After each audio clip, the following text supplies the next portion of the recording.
चलते व्यक्ति केंद्र में है, व्यक्ति के लिए सारी दुनिया है, व्यक्ति के विकास का ही सार्वत्रिक विचार है। इसलिए विचार का सूत्र ये बनता है कि मेरा ही सब कुछ, मेरे पास ही सब कुछ हो और मेरे लिए सारे विश्व का मैं उपयोग करूं, इसलिए इसमें मेरा विकास है। मेरा विकास और बाकी लोगों का विनाश, ऐसा ही इस सूत्र का व्यावहारिक स्वरूप बनता है। और इसलिए सूत्र चलते हैं। आज का जमाना कंपटीशन का जमाना है। Competition it goes by the process of elimination. Competition में क्या होता है? एक गया, दूसरा गया, तीसरा गया, अंत में एक ही बचा। ये प्रोसेस ऑफ एलिमिनेशन संघर्ष निर्माण करता है। संघर्ष से हिंसा होती है और हिंसा सर्वनाश की ओर ले जाती है। मूल अनात्मवादी विचार का प्रभुत्व, अनात्मवादी विचार का प्रभाव। दूसरा आत्यंतिक संकट ये हिंसा का संकट है और हम आतंकवाद के रूप में, आर्थिक क्षेत्र की स्पर्धाओं के रूप में, उत्पादनों की भयावहता के रूप में इस संकट का अनुभव कर रहे हैं। इस संकट से ग्रस्त भी हो रहे हैं। तीसरा संकट है आत्यंतिक असंस्कारिता। शालीनता, सज्जनता, शिष्टता, सुरुचि, सौंदर्य बोध आदि हमें नहीं दिखाई दे रहा है। खाने पीने की रुचि, वस्त्राभूषणों की रुचि, गीत संगीत आदि कलाओं के क्षेत्र की रुचि, क्या अच्छा लगता है।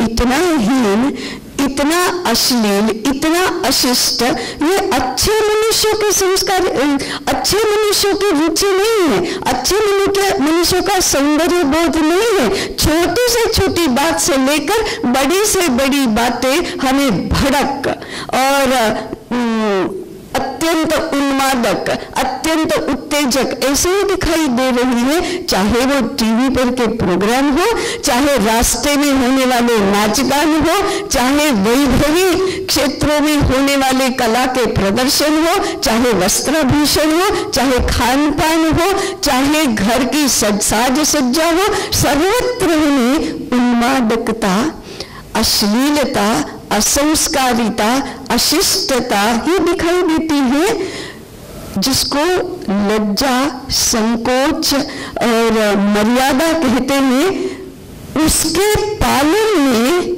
हमें गुलामी लगने लगती है, इसके उल्लंघन में ही स्वतंत्रता लगती है। इस स्वैराचार का जो क्षेत्र है यह अत्यंतिक असंस्कारिता का क्षेत्र है। पूरा विश्व इससे ग्रस्त है। और चौथा, इन सबसे ज्यादा ऊपर, सबसे ज्यादा भयानक और सबसे ज्यादा ध्यान में नहीं आने वाला ऐसा संकट है मनुष्य के गौरव की हानि, गुलामी। स्वतंत्रता के नाम पर स्वैराचारी बनना तो प्रचलन में आ गया, परंतु सही स्वतंत्रता जिसको कहती है उसका हमें उसके बहुत परवाह भी नहीं है। कहां से शुरू करें? मनुष्य अपनी इंद्रियों का गुलाम है, इंद्रियों को वश में नहीं रख सकता। अब ये तो स्वतंत्रता नहीं है, हम इसको स्वतंत्रता बोलते हैं, परंतु इंद्रियों को जीतना, मन को जीतना, उसी से स्वतंत्र तो हुआ जाता है। मनुष्य व्यवस्था का गुलाम है। मजबूरी में कितने काम उनको सुबह उठने से रात को सोने तक करने पड़ते हैं। क्या करें, मजबूर है। अरे हम बच्चों को ऐसे विद्यालय में भेजना नहीं चाहते, क्या करें, भेजना ही पड़ता है। लाखों रुपए खर्च कर भी करना ही पड़ता है। ऐसा दिन में हम 50 बार बोलते हैं। क्या करें, अपने आसपास के लोग मानते ही नहीं हैं, फिर वो क्या कहेंगे। ऐसी मजबूरी। मनुष्य दूसरे मनुष्यों का गुलाम है, मनुष्य व्यवस्था का गुलाम है, मनुष्य सारी रचनाओं का, वैश्विक व्यवस्था का गुलाम बन गया है। भारत हमेशा जड़ निर्जीव पदार्थों की भी स्वतंत्र स्वायत्त अस्तित्व की स्वीकृति देता है, परंतु आज मनुष्य स्वयं संसाधन बन गया है। प्राकृतिक जड़ पदार्थ तो संसाधन है ही, परंतु मनुष्य भी संसाधन है। और हम अधिकृत रूप से मानव संसाधन मंत्रालय को शिक्षा मंत्रालय बोलते हैं, या शिक्षा मंत्रालय को हम मानव संसाधन विकास मंत्रालय बोलते हैं। मनुष्य संसाधन है किसके लिए? शोषकों की व्यवस्थाओं का संचालन ठीक से हो सके, इसलिए दूसरे मनुष्यों का भी संसाधन के रूप में उपयोग करना। ये हमारा चौथा संकट है जो विश्वव्यापी है। इन चारों संकटों में मनुष्य का जीवन व्यक्तिगत रूप से हो या सार्वजनिक रूप से हो, वैश्विक रूप से हो, दूभर बना दिया है। और अगर इसी रास्ते पर दुनिया चली तो विनाश अवश्यंभावी है। ये विकास की दिशा नहीं है, ये विनाश की दिशा है। और इस विनाश की दिशा से परावृत्त होकर वास्तव में जिसको मानवीय भाषा में विकास की दिशा कहते हैं, उस विकास की दिशा में जाने के लिए हमें एकात्म मानव दर्शन के रूप में भारतीय पद्धति से विचार करना पड़ेगा। ये तो आज की आत्यंतिक आवश्यकता है संपूर्ण मानव जाति के लिए। इस संदर्भ में हम एकात्म मानव दर्शन का विचार कर रहे हैं। अब ये भारतीय दर्शन है या आत्म तत्व पर आधारित दर्शन है, इसके मूल सूत्र क्या है? अभी इसी प्रकार के गोष्ठी में माननीय सुरेश जी सोनी ने एक स्टेटमेंट, एक कथन दिया था। हम लोग आज बोलते हैं विविधता में एकता, यह हमारी विशेषता, या यूनिटी इन डाइवर्सिटी ऐसा कहते हैं। मूल बात यह नहीं है। विविधता में विविध है, सब एक दूसरे से अलग है, इसलिए सब में समन्वय स्थापित करने के लिए एकत्व ढूंढो, समानता ढूंढो और समन्वय स्थापित करो। इस अर्थ में ये विविधता में एकता, ये हमारा प्रस्थान बिंदु नहीं है। प्रस्थान बिंदु क्या है? एक ही अनेक रूपों में व्यक्त हुआ है। वो एक ही है, परंतु दिखता अनेक रूपों में है। व्यवहार में वो व्यक्त हुआ है अनेक रूपों में। उसका सही वाक्य है एकम सत् विप्राः बहुधा वदन्ति। मूल एक ही है, वही अनेक रूप में व्यक्त हुआ है। यह मूल एक क्या है? तो उसको हमारे भारतीय चिंतन में नाम दिया आत्म तत्व। फिर उसको परमात्मा भी बोलते हैं, फिर उसको परमात्मा भी बोलते हैं, और सामान्य जन उसको भगवान ही बोलते हैं, ईश्वर ही बोलते हैं। लेकिन वह शास्त्र ने उसे नाम दिया आत्म तत्व। एकात्मता का सिद्धांत मूल सिद्धांत है भारतीय जीवन विचार का, क्योंकि आत्म तत्व उसके आधार में है, मूल में है। यह आत्म तत्व अव्यक्त है। अव्यक्त है इसलिए दिखाई नहीं देता, अव्यक्त है इसलिए उसको छू नहीं सकते, अव्यक्त है इसलिए उसका वर्णन नहीं कर सकते। इसलिए हमारे शास्त्र वर्णन करते हैं अचिंत्य, अकल्प्य, अदृश्य, अस्पर्श, अवर्णनीय, अनिर्वचनीय। ऐसे नहीं कर सकते, नहीं छू सकते, नहीं देख सकते, इसी प्रकार से वर्णन करते तो भी वह है, अस्ति, वह तो है, आत्म तत्व तो है। जब वह व्यक्त होता है तब विविध रूप धारण करता है और यह विश्व बन जाता है। व्यक्त कैसे होता है? इस विश्व के रूप में वह व्यक्त होता है। इसलिए ये सारा संसार, ये सारी सृष्टि, ये पूरा विश्व, ये पूरा जगत परमात्मा का या उस आत्म तत्व का विश्व रूप है। वह विश्व रूप है, मैंने वह भी परमात्मा ही है, वह आत्मा ही है। इसलिए अनेक दिखते हैं, परंतु वे अनेक नहीं है। तात्विक दृष्टि से, मूल दृष्टि से वह एक ही है।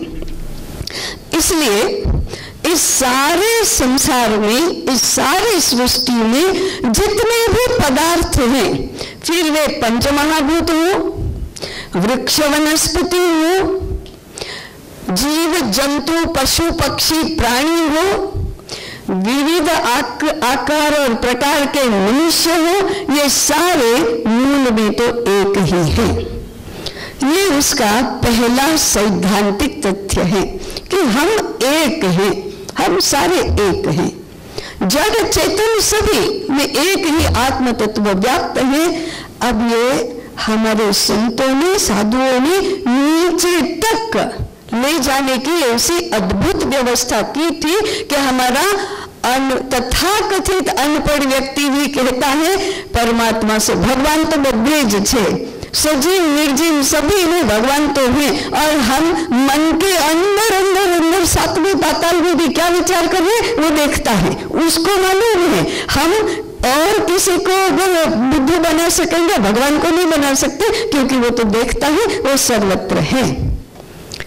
ऐसा यह जो परमात्मा का विश्व रूप है, ये सारा संसार, उसको जोड़ने वाला तत्व भी इसी प्रकार का मूल होना चाहिए। वह भावात्मक तत्व, संबंधों का मूल अधिष्ठान है प्रेम। प्रेम से सारे जुड़े हुए हैं। प्रेम को ही हम अपनापन बोलते हैं, आत्मीयता बोलते हैं। आत्मीयता शब्द भी तो आत्मा से ही तो बना है। अपनापन, आत्मीयता, प्रेम, ये सारे जोड़ने वाले तत्व हैं। ये एक ही तत्व है, जोड़ने वाला तत्व है। प्रेम से हम एक हैं, इसलिए आगे का चलन है। प्रेम से अगर हम सब एक दूसरे के साथ जुड़े हैं तो प्रेम का व्यवहार कैसा होता है? तो प्रेम का व्यवहार हमेशा त्याग और सेवा का ही होता है। इसलिए आपसी संबंधों में जब व्यवहार की बात आती है तो उसका अधिष्ठान त्याग होना चाहिए, उसका अधिष्ठान सेवा होना चाहिए, उसका अधिष्ठान दूसरों का विचार पहले करना और अपना विचार बाद में करना, यही होता है। दूसरों के कष्ट दूर करने के लिए स्वयं कष्ट झेलना, यही होता है। दूसरों का जीव बचाने के लिए अपना भी बलिदान देना, यही होता है। यही सब स्वाभाविक व्यवहार है जो एकात्मता के सिद्धांत के अनुसार व्यवहार करते हैं या व्यवस्थाएं भी करते हैं। स्वामी विवेकानंद जी ने यही कहा, भारतीय युवाओं का आदर्श त्याग और सेवा का है। परम पूजनीय गुरु जी ने वही वाक्य, जीवन वाक्य कहा, मैं नहीं तू ही। और हमारे घरों की गृहिणियां, माताएं यही करती हैं और हमारी व्यवस्थाएं भी ऐसी ही बनी है। जो भोजन बनाता है वो सबसे अंत में भोजन करता है, जो कमाता है वो अपने लिए सबसे अंत में खर्च करता है, जो बड़ा है वह सबसे अंत में अपने अधिकार की बात करता है, अपने से छोटों का रक्षण करता है, पोषण करता है, स्वयं कष्ट उठाता है, लेकिन जो अपने से छोटे हैं उन सब का पहले विचार करता है। एकात्म मानव दर्शन का यह सिद्धांत भारतीय जन जीवन के छोटी से छोटी बातों में उतर गया है और हम सब लोग बिना एकात्म मानव दर्शन के सिद्धांत का नाम दिए, बिना इन शास्त्रों का अध्ययन किए, बिना ऐसे कुछ बड़े परिसंवाद या बौद्धिक किए, जानते ही हैं कि अच्छे लोगों का व्यवहार तो ऐसा ही होता है। इसका अर्थ है कि विगत 200 वर्षों के इस अनात्मवादी विचार के आक्रमण के बाद भी भारत में आंतरिक प्रतीति तो यही है कि ऐसा ही अच्छे लोगों का जीवन होता है, ऐसा ही सुसंस्कृत समाज का जीवन होता है। आज अंतस्तत्व के रूप में तो हमारे हृदयों में यह है, परंतु बाहर की रचनाओं में यह नहीं है। यह हमारे सारे संकटों का कारण है। इसलिए हमें आज इतना विश्लेषण करना पड़ता है। तो एकात्मता का यह सिद्धांत, यह भावना, यह व्यवहार हुआ।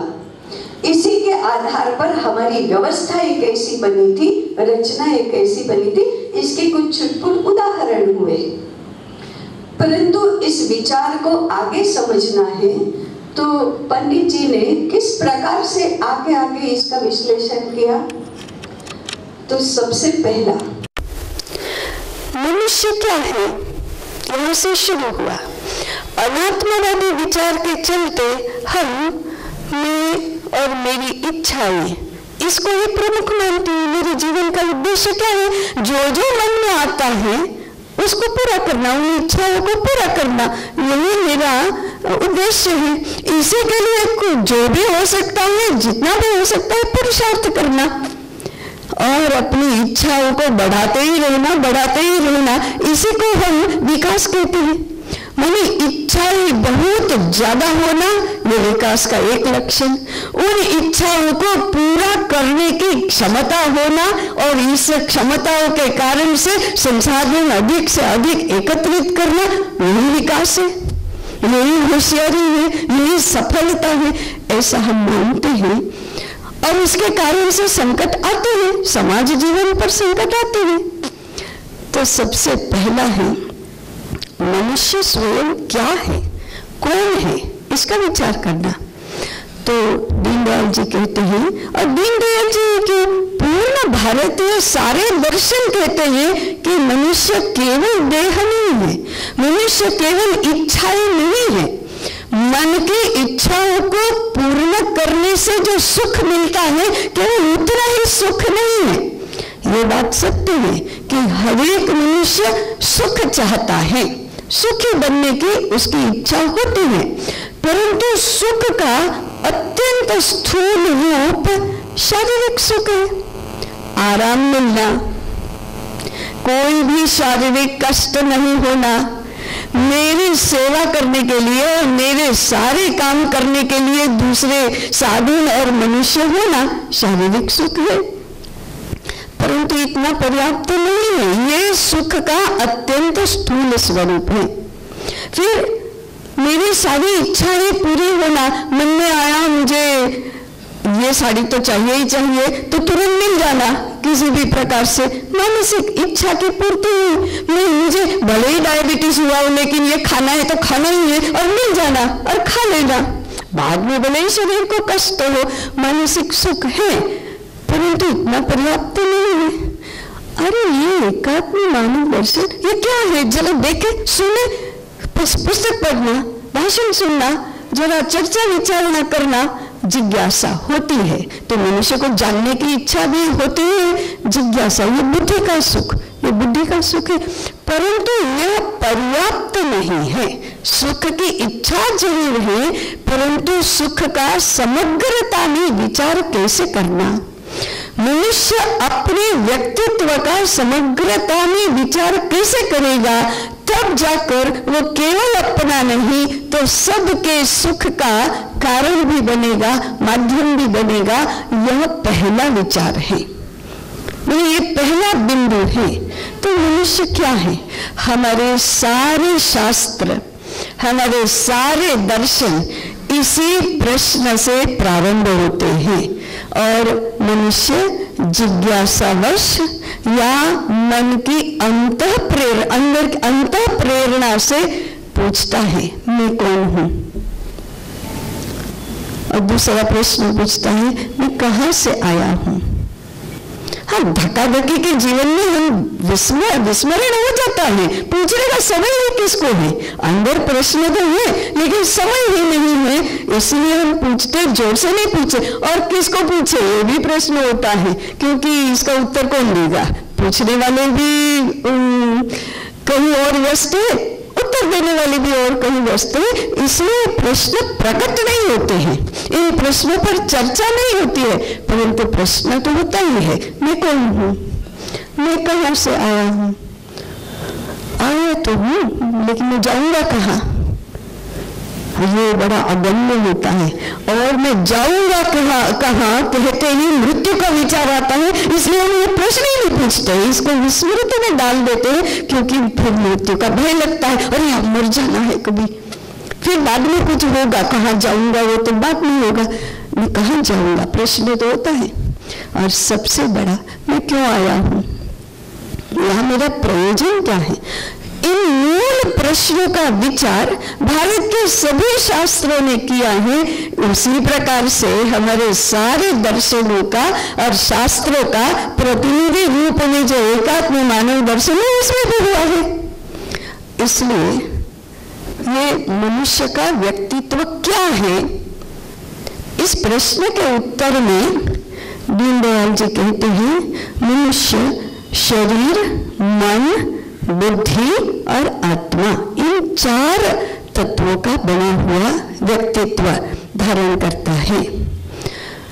तो शरीर अपने स्थान पर है और शरीर को हमें परमात्मा की एक भेंट के रूप में विकसित करना है। शरीर को केवल श्रृंगार का साधन नहीं मानना, परंतु शरीर को धर्म साधन का माध्यम मानना, धर्माचरण के लिए शरीर चाहिए ये मानना, ये पहली आवश्यकता है। और धर्माचरण का साधन मानने के लिए बाकी सारे पुरुषार्थों के लिए शरीर स्वस्थ होना चाहिए। इसकी मीमांसा तो आगे बहुत हो सकती है। शरीर काम करने लायक होना चाहिए, शरीर बल संपादन करने वाला माने बल संपादन करना चाहिए, शरीर बलवान भी होना चाहिए, शरीर कष्ट उठाने के सहन करने के लायक भी बनना चाहिए। ऐसे नाजुक शरीर तो नहीं चलते जो जरा सी गर्मी में लू लग जाए और जरा वर्षा में भीगे तो जुकाम हो जाए और भूख भी सहन नहीं होती, जागरण सहन नहीं होता, थकान हो जाती है तुरंत और जल्दी इन्फेक्शन लग जाता है। ऐसा शरीर धर्माचरण का साधक तो नहीं बन सकता। शरीर दूसरों की परिचर्या करने के लिए है, सेवा करने के लिए है। अगर शरीर दुर्बल रहा तो दूसरों को हमारी सेवा करनी पड़ेगी, तो ये तो पहला ही उल्टी दिशा हो गई। तो इस शरीर को साधना, धर्माचरण के लिए सक्षम बनाना और इस रूप में शरीर का स्वास्थ्य, शरीर का बल, शरीर की तितिक्षा, शरीर की काम करने की कुशलता, ये सारा इसमें सुख मानना, ये शरीर का सुख है। शरीर की रक्षा करना, ये भी शरीर को आवश्यक आराम देना, शरीर की आवश्यकता है आहार और निद्रा की, व्यायाम की और आराम की, ये उसको पर्याप्त रूप में देना। परंतु ये कभी नहीं भूलना कि शरीर केवल प्रदर्शन का या श्रृंगार का साधन नहीं है, शरीर सेवा करने के लिए है, काम करने के लिए है और धर्माचरण के लिए है। ये शरीर के विषय में विचार करना। मन में सद्भावनाएं भी होती हैं और दुर्भावनाएं भी होती हैं। मन परोपकार भी करता है, मन किसी का भला भी चाहता है लेकिन किसी का बुरा भी चाहता है। मन में ही षड्रिपु होते हैं, काम, क्रोध, लोभ, मोह आदि सब मन में ही होते हैं और इनके चलते ईर्ष्या, द्वेष, आसक्ति इतना ज्यादा होता है कि हम दूसरों का भला करने के स्थान पर अकल्याण चाहते हैं। दूसरों का कुछ भी हो जाए परवाह नहीं करते, दूसरों का कुछ भी हो जाए मुझे मिलना चाहिए, ऐसा हम सोचते हैं। अगर दुनिया में इस मन का इसी प्रकार का व्यवहार चला और सभी के मनों का इसी प्रकार का व्यवहार होगा तो दुनिया में संघर्ष ही होगा, कलह ही होगा, शोषण ही होगा, मारामारी ही होगी।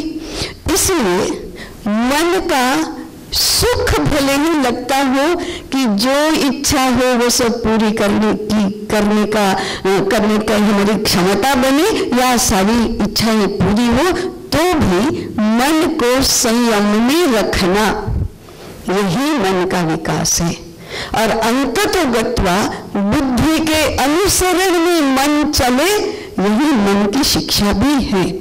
और मन को ऐसा साधना ही पड़ेगा, तभी व्यक्तित्व विकास भी है। इसलिए मनुष्य के व्यक्तित्व में मन बहुत ही बड़ा एक तत्व है, परंतु अपनी चंचलता के कारण एकाग्र नहीं हो सकता, तो आगे कोई पुरुषार्थ नहीं कर सकता। मन उत्तेजना की अवस्था में रहता है, मन आसक्त हो जाता है, मन सुख और दुख का अनुभव करता है, और मन इच्छाओं का ऐसा पुंज है कि जो एक पूरी होते ही 10 नई पैदा होती है। इसलिए महाभारत में मन की इच्छाओं की पूर्ति के संदर्भ में कहा है, न जातु कामः कामानां उपभोगेन शाम्यति। हम मन उपभोग चाहता है, परंतु जो चाहिए वो उसको दे दिया तो संतुष्ट नहीं हो जाता।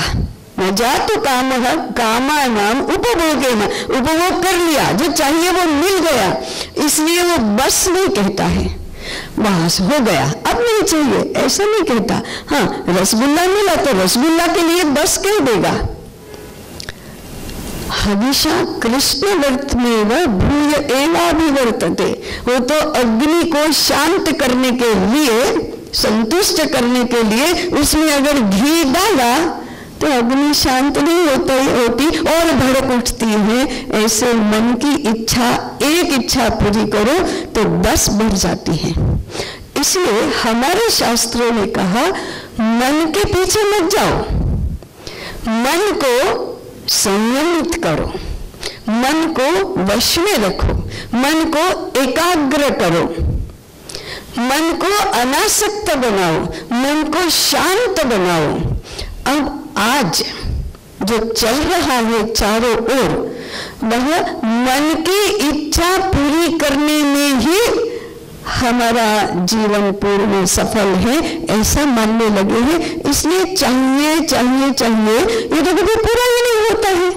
और ये चाहिए के पीछे हमारा सारा पुरुषार्थ है, अर्थार्जन के लिए, जो चाहिए वो सब प्राप्त करने के लिए, और नए नए साहस के लिए हमको चाहिए वो सब प्राप्त हो जाए। इसलिए हमारा काम पुरुषार्थ में मन को जो चाहिए है उसके संतुष्टि के लिए गए, तो व्यक्तिगत जीवन में भी और सामुदायिक जीवन में भी कभी भी शांति और सुख आने वाला नहीं है। तो मनुष्य के व्यक्तित्व का जो ये दूसरा पहलू है मन, उसको साधने का विचार करना चाहिए, उसको संयमित करने का विचार करना चाहिए, और इसी में उसको सुख का अनुभव हो और वह दुर्भावनाओं के स्थान पर सद्भावनाओं से प्रेरित हो। ये तो मन के विषय में विचार करने की बात है। तीसरा मनुष्य के व्यक्तित्व का अंग है बुद्धि। अब ये बुद्धि क्या है? तो बुद्धि जानती है, समझती है, अनेक बातों को जानने की उसे इच्छा होती है, उसी को जिज्ञासा बोलते हैं। जिज्ञासा माने जानने की इच्छा। इसी में से अनेक अनुसंधान हुए हैं, अनेक प्रकार के साधन बने हैं, अनेक प्रकार की रचनाएं बनी हैं, अनेक प्रकार के शास्त्र बने हैं। उन शास्त्रों की चर्चा में भी हमें आनंद आता है, अनेक नए आविष्कार भी हुए हैं। तो ये बुद्धि, ये मनुष्य का बहुत बड़ा व्यक्तित्व का अंग है। इस बुद्धि को भी सुख मिलता है जब वह अनेक नई नई बातें जानता है और करता भी है, उसके अनुसार सारी व्यवस्थाओं को संचालित भी करता है। तो इस बुद्धि का मन के ऊपर नियंत्रण होना चाहिए। बुद्धि और मन का संबंध, बुद्धि अगर मन के वश में हो जाती है तो वह दुर्बुद्धि हो जाती है, दुष्ट बुद्धि हो जाती है।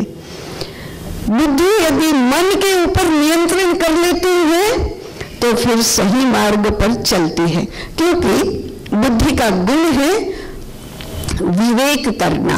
विवेक माने सही क्या है, गलत क्या है, ये जानना। अच्छा क्या है, बुरा क्या है, ये जानना। उचित क्या है, अनुचित क्या है, यह जानना, और उसके आधार पर रचनाएं करना। बुद्धि न्यायप्रिय होती है, बुद्धि सत्यान्वेषी होती है अपने स्वभाव से, बुद्धि निर्णय करती है। इसलिए इस बुद्धि का सुख